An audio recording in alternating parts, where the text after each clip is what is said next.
अस्सलामुअलैकुम to all my friends. कैसे हैं आप सब? ठीक ठाक हैं। आज की वीडियो का टॉपिक जो है MGT 503 का पढ़ना हमने लेसन नंबर 18 और इसका नाम है नॉन रैशनल डिसीजन मेकिंग। ठीक है, यहाँ पे हमारे पास ये हैंड्स आउट है, ये ओपन हुआ हुआ है। ठीक है, यहाँ तक जो है लेसन नंबर 18 है और यहाँ से आगे 19 शुरू को हम जाएंगे अपनी फ़ाइल पे और यहाँ से जो है देखेंगे कि इसमें क्या इसका कॉन्सेप्ट है। ठीक है, non rational decision making. Non rational decision making, managers जब डिसीजंस लेते हैं तो हर वक्त उनके पास पूरी इन्फॉर्मेशन, टाइम या परफेक्ट लॉजिक नहीं होता। ठीक है, इसलिए वो नॉन रैशनल मतलब परफेक्ट लॉजिक पे बेस्ड नहीं तरीके से डिसीजंस लेते हैं। ठीक है, नॉन रैशनल मॉडल्स ये कहते हैं कि मैनेजर्स की सोचने समझने की कैपेसिटी लिमिटेड होती है और टाइम और इन्फॉर्मेशन की कमी की वजह से वो बेस्ट डिसीजन नहीं बल्कि ठीक ठाक सेटिस्फैक्ट्री डिसीजन ले लेते हैं। ठीक है, नेक्स्ट क्या है? Satisfying model by Herbert Simon. ठीक है, ये मॉडल इकोनॉमिस्ट हर्बर्ट सिमोन ने 1950s में दिया था। सेटिस्फाइंग का मतलब होता है सेटिस्फैक्ट्री प्लस सफिसाइंग, यानी मैनेजर बेस्ट डिसीजन ढूंढने के बजाय ठीक ठाक डिसीजन पर रुक जाता है जो उसे ठीक लगता है। मैनेजर ऑप्टिमल नहीं बल्कि सेटिस्फैक्ट्री चॉइस करता है। बाउंडेड रैशन यानी कि बाउंडेड रैशनैलिटी क्या होती है? ठीक है, ये इसकी हेडिंग है। मैनेजर की डिसीजन मेकिंग लिमिट होती है, उसकी सोचने की कैपेसिटी, टाइम और इन्फॉर्मेशन लिमिटेड होती है, इसलिए वो हर चीज़ परफेक्टली एनालाइज नहीं कर सकता। लिमिटेशंस की वजह से रैशनल डिसीजन पॉसिबल नहीं होता। ठीक है, इन्फॉर्मेशन कम होती है, यानी कि ये हेडिंग है इसकी, और इसमें है कि इंफॉर्मेशन कम होती है, टाइम और कॉस्ट ज़्यादा लगती है। डिसीजन मेकर की अपनी अभ्यास या ये गलत सोच, इंसान की याददाश्त लिमिटेड होती है, ह्यूमन डाटा प्रोसेस करने की एबिलिटी लिमिटेड होती है। ठीक है, कभी कभी सेटिस्फाइंग बेस्ट होता है जब टाइम कम हो और बेस्ट और बेटर अल्टरनेटिव ढूंढने का फ़ायदा ना हो। ठीक है, नेक्स्ट हमारे पास अगली हेडिंग आ जाती है इंक्रीमेंटल मॉडल। इस मॉडल के मुताबिक मैनेजर्स छोटी छोटी चेंजेस इंक्रीमेंट्स करते हैं डिसीजन में।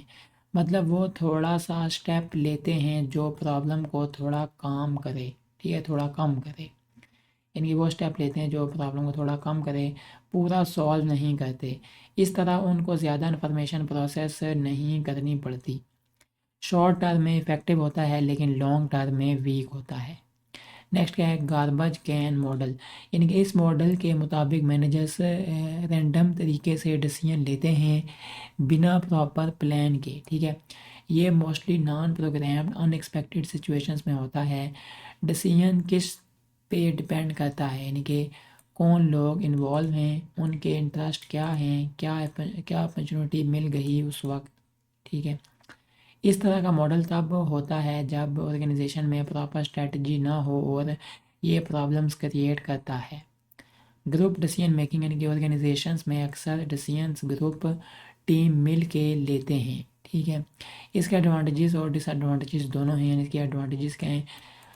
ज़्यादा इन्फॉर्मेशन और नॉलेज मिलता है, ज़्यादा अल्टरनेटिव्स बनते हैं, डिसीजन एक्सेप्टेंस ज़्यादा होती है, सब समझ लेते हैं, मेंबर्स का एक्सपीरियंस और स्किल बढ़ता है। ठीक है, इसके डिसएडवांटेज क्या हैं? टाइम ज़्यादा लगता है, डिसएग्रीमेंट्स और कॉन्फ्लिक्ट्स हो सकते हैं, कुछ लोग डोमिनेट कर लेते हैं डिस्कशन, ग्रुप थिंक होता है जब ग्रुप सब एक जैसे सोचने लगते हैं और रियलिस्टिक एनालिसिस नहीं करते। ठीक है, नेक्स्ट क्या है? ग्रुप थिंक अवॉइड करने के तरीके, यानी कौन से वो जो है तरीके हैं, ये हमारे पास फोर्स के जो है यहाँ पे तरीके लिखे हुए हैं। सिर्फ वही लोग इन्वॉल्व करो जिनके पास रेलिवेंट नॉलेज हो, ग्रुप में डाइवर्सिटी होनी चाहिए, अलग बैकग्राउंड वाले लोग। डेविल्स एडवोकेट, ये इसकी हेडिंग है, यानी कि एक बंदा साइन करो जो हर डिसीजन के नेगेटिव साइड को देखे। डायलेक्टिकल इंक्वायरी, यानी कि एक डिसीजन को दो पॉजिटिव एंगल से एनालाइज करो। Technology in group discussion, technology in group decisions. Teleconferencing, यानी कि फ़ोन या कंप्यूटर नेटवर्क से ग्रुप इलेक्ट्रॉनिकली मिलता है। ग्रुप डिसीजन सपोर्ट सिस्टम, यानी कि GDSS, कंप्यूटर बेस्ड सिस्टम जो ग्रुप को मुश्किल डिसीजन में मदद करता है। ठीक है, नेक्स्ट है कंप्यूटर एड्स, यानी कि क्रिएटिविटी बढ़ाते हैं लेकिन फेस टू फेस मीटिंग से बेहतर सेटिस्फेक्शन और कंसेंसस मिलता है। जी नेक्स्ट यहाँ से आगे इसके हमारे पास एमसीक्यूज हैं। फर्स्ट हमारे पास है who developed the satisfying model, किसने डेवलप किया? हर्बर्ट सीमन ने। What does the satisfying model suggest? Managers choose a satisfactory solution instead of the best one. What is the main concept of bounded rationality? Managers have limited ability to be perfectly rational due to limited information, time and mental capacity. Next हमारे पास fourth सवाल है name two factors that limit rational decision making. तो उसमें आता है limited information and time constraints. Five सवाल है what does the incremental model suggest about decision making? Managers make small step by step decisions to reduce problems. Is the incremental model more effective in the short or long run? तो short run में, ठीक है। What is the main idea of the garbage can model?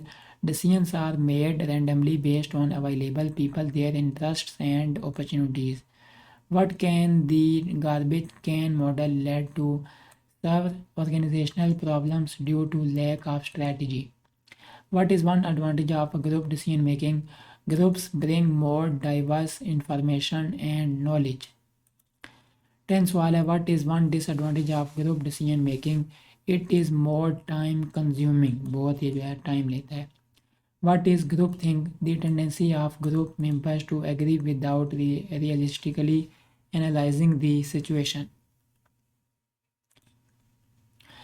Ji how can managers avoid group think by assigning a devil's advocate and using dialectical inquiry? Who is a devil's advocate? A person who points out the negative aspect of a decision. What is a dialectical inquiry? यानी कि a method where a decision is analyzed from two opposite points of view. Why should groups be diverse in composition? Because heterogeneous groups are more effective over time. What is teleconferencing used for? For groups to meet electronically through phone or computer networks. GDSS से क्या मतलब है? Group decision support system. Next है what is the function of a group decision support system? It helps groups make decisions on complex and less defined problems. 19 सवाल है what effect do computer aids have on group decision making? तो यहाँ पे आता है they increase creativity, ठीक है। Which type of meeting gives stronger consensus and satisfaction? Computer based और फेस टू फेस? तो यहाँ पे हमारे पास आता है फेस टू फेस मीटिंग्स। तो ये हमारे पास जो है ये लेक्चर नंबर 18 था। उम्मीद है ये आपको अच्छा लगा होगा। अगर अच्छा लगा हो तो लाजमी वीडियो को लाइक भी करें, चैनल पर नहीं हो तो लाजमी सब्सक्राइब कर दें। इंशाल्लाह नेक्स्ट वीडियो में आपसे मिलेंगे हम। अस्सलाम वालेकुम रहमतुल्लाहि व बरकातहू।